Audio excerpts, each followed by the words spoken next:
আসসালামু আলাইকুম। সবাই কেমন আছেন? আশা করি আল্লাহর রহমতে সবাই ভালো আছেন। আজকের ভিডিওতে আপনাদের সঙ্গে শেয়ার করব বর্ষার দিনে খুব সুন্দর দুটি খাবারের রেসিপি, তালের বড়া আর দুধ সেমাই। তাহলে চলুন আর দেরি না করে আজকে রান্না শুরু করি। আজকে তালের বড়া বানানোর জন্য তালের রসটা আগে থেকেই আমার মা বার করে রেখেছিলেন, তাই তালের রস বের করার অংশটা ভিডিওতে দেখাতে পারিনি।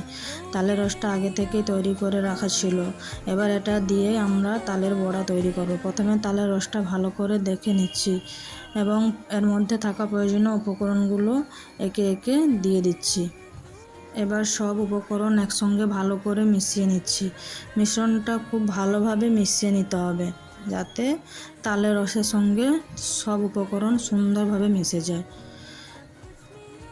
তো দেখুন, আমি এখানে ময়দা, সুজি, চালের গুঁড়ি, তালের রস, নারকেল কুচি, বাদাম, থেতো করা বাদাম দিয়েছি, মৌরি দিয়েছি, সামান্য পরিমাণ নুন দিয়েছি। দিয়ে ভালো করে আমি মিশ্রণটাকে মাখিয়ে নেব। ধীরে ধীরে মিশ্রণটাকে ভালো করে মিশিয়ে নিতে হবে যাতে তালের রসের সঙ্গে সব উপকরণ সুন্দরভাবে মিশে যায়। তো দেখুন, আমি ধীরে ধীরে মিশ্রণটা সুন্দর একটা ঘন আকারে নিচ্ছি। আপনারাও এভাবে মাখিয়ে নেবেন।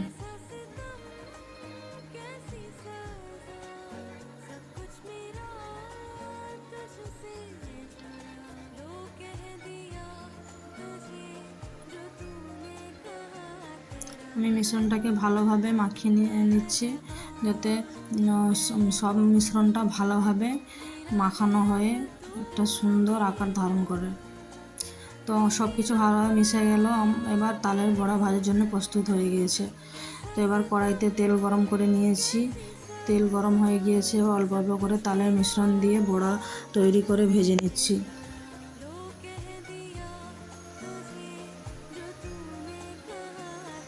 বড়াগুলো ধীরে ধীরে ফুলে উঠছে এবং সুন্দর সোনালি রং ধারণ করছে।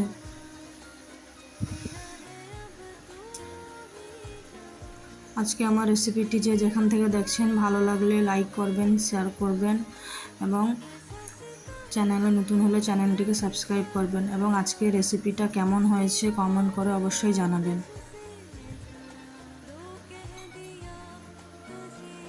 তো এইভাবে করে আমি সমস্ত বড়াগুলোকে ধীরে ধীরে দিয়ে দেব। আমি আজকে এখানে কাঠের উনুনে তালের বড়াটা তৈরি করছি।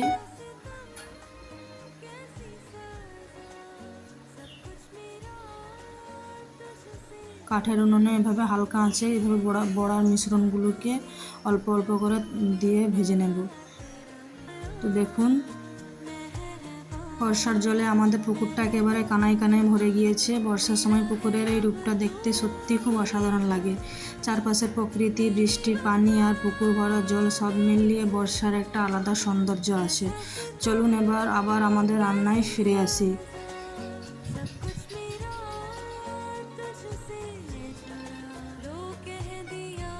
দেখুন, আমি এপিট ওপিট করে দুপাশ ভালো করে ভাজা হয়ে গিয়েছে। এবার আমি বড়াগুলো তেল থেকে তুলে নিচ্ছি।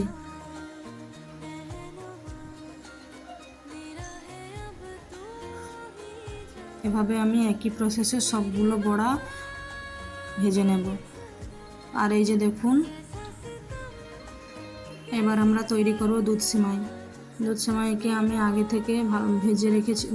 ভাজার সময় দুধ সেমাই বানানোর জন্য প্রথমে দুটো ভালো করে ফুটিয়ে নিয়েছি।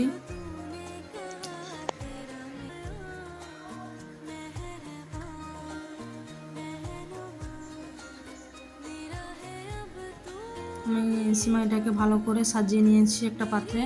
এবার আমি দিয়ে দেবো সামান্য কিছু নারকেল কুচি দিয়ে দিয়েছি। এবার দিয়ে দেবো কিছুটা উপর থেকে বাদাম। এবার আমি যে ফুটিয়ে রেখেছিলাম দুধটা, সেটা উপর থেকে আমি ঢেলে দেব। আমি দুধ ফোটানোর সময় পরিমাণ মতো চিনি দিয়ে দিয়েছিলাম। আপনারা চিনি এবং অল্প পরিমাণ নুন দিয়ে দিয়েছিলাম। আপনারা আপনাদের পরিমাণ মতো স্বাদ অনুযায়ী বাড়িয়ে কমিয়ে নেবেন। দেখতেই পাচ্ছেন তালের বড়া আর দুধ সেমাই